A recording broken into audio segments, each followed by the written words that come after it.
I never thought I'd be the one writing something like this. I've read enough creepy stories online to roll my eyes and say, yeah, sure, another Area 51 conspiracy. But after what happened to me 2 weeks ago in the Nevada desert, I don't think I'll ever sleep the same again. I'm not a conspiracy theorist. I'm not one of those guys making YouTube channels about aliens and the government. I'm just a guy. I drive long distances for work, and I've passed through Nevada more times than I can count.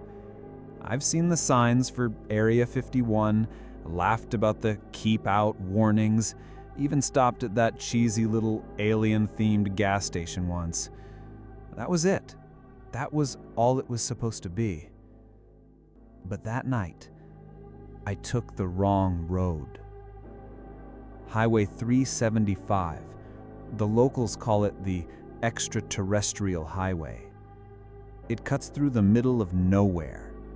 No streetlights, no houses, nothing but desert and sky. I had been driving for hours. My GPS froze. The screen just blinked, the map not loading. My phone had no service. At first, I didn't care. I figured it was just bad reception. But then I saw the sign. Restricted area, no trespassing, use of deadly force authorized. That's not the kind of sign you ignore. I should have turned around right there, but the road was narrow and curiosity is a dangerous thing. That's when I noticed it. A black SUV, just sitting there. No lights on, parked off to the side, half hidden in the brush. I told myself it was probably security, or maybe just another traveler who'd broken down. But the thing is, there was no one inside. At least, not that I could see. And yet, when I drove past it, my skin crawled. I kept driving. The desert stretched out forever. No sounds, no animals, not even the wind. Just me and the hum of my engine. But that feeling, that cold, pressing weight, wouldn't leave me, like eyes on the back of my neck. Then I saw lights. Not headlights, not planes. These were wrong.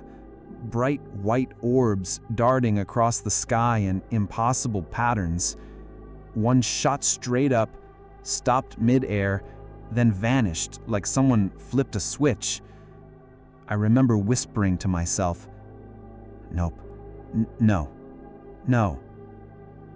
And that's when the SUV was behind me. No headlights, just a dark silhouette in my rearview mirror, gliding after me. I pressed harder on the gas, my hands clenched the wheel. I told myself, don't stop, don't stop. Every time I sped up, so did they. Every time I slowed down, so did they. Finally, I slammed on my brakes. My car screeched to a stop in the middle of that empty desert highway. I waited. My heart was pounding so loud I could barely hear. The SUV stopped too.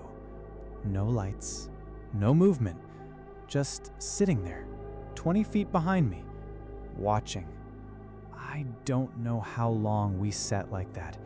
Me gripping the wheel with sweaty hands, them silent. And then, I swear to God, I saw someone step out. Not clearly, just a shadow, tall and thin, moving around the front of the SUV. I blinked, and it was gone. That was enough. I floored it. Tires squealed, engine roared, the desert blurred past me, but the SUV didn't follow. After a mile, I checked my mirror. Nothing, just darkness. My chest loosened. I let out a shaky laugh. You're imagining things, man. Just tired. Just tired. But then I saw it. At the edge of my headlights, right on the side of the road, a figure, standing perfectly still, not moving, not walking, just waiting. It looked like a person, but something about it was wrong. Its arms hung too low, its head tilted at an unnatural angle. And even as I drove past, I swear it turned to face me. That's where I'll stop for now, because I don't know how much of it was real, but if you've ever driven near Area 51, you know the silence out there. You know how empty it is. And if you see a black SUV with no lights, don't slow down. Don't stop. I told myself I wouldn't go back, that I'd keep my mouth shut, forget what I saw. But the thing about silence is, it follows you. When I checked into the motel that night, I felt like a ghost. My hands were trembling so badly I dropped my keycard twice. The clerk looked at me like I'd lost my mind. Maybe I had. I locked the door, pulled the curtains tight, and sat on the edge of the bed staring at my phone. No service. Just that same frozen GPS screen. A blue dot blinking on an empty road that shouldn't have even been there. I tried to laugh it off, blame it on exhaustion. Long drive, desert heat. Maybe I'd nodded off behind the wheel. Hallucinations. But then I saw the photos. 9 of them. In my phone's gallery. Dark, grainy shots of the desert. Headlights behind me. A tall figure standing in the road. And one that froze me cold, of me. It was me, sitting in my car, both hands on the wheel, eyes wide open. But I didn't take that picture. I dropped the phone, my stomach turned inside out. Someone had been there, close enough to take it. I didn't sleep that night. Every creak in the motel walls made me jump.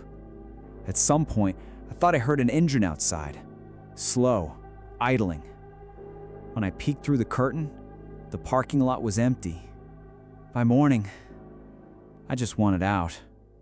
I packed up, got in the car and floored it back toward the highway. Sunlight made everything feel safer. Like maybe it really had been just a dream, until I noticed the SUV in my rear view again. Same one. Black. No plates.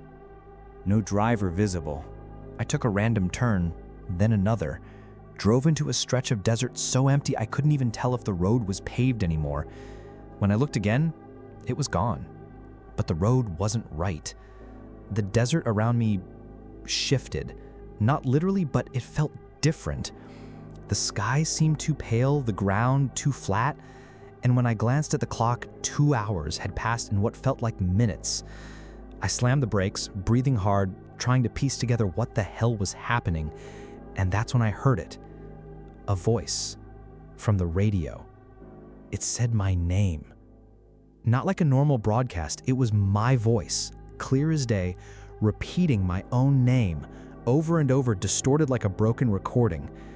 I ripped the radio out of the dash, threw it on the floor, and I swear, even after it was unplugged, I still heard it.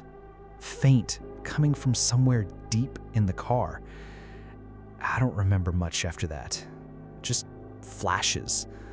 A checkpoint with men in black uniforms, faces blurred, a bright white light overhead, my hands on a clipboard signing something I don't remember, the sound of metal doors slamming shut.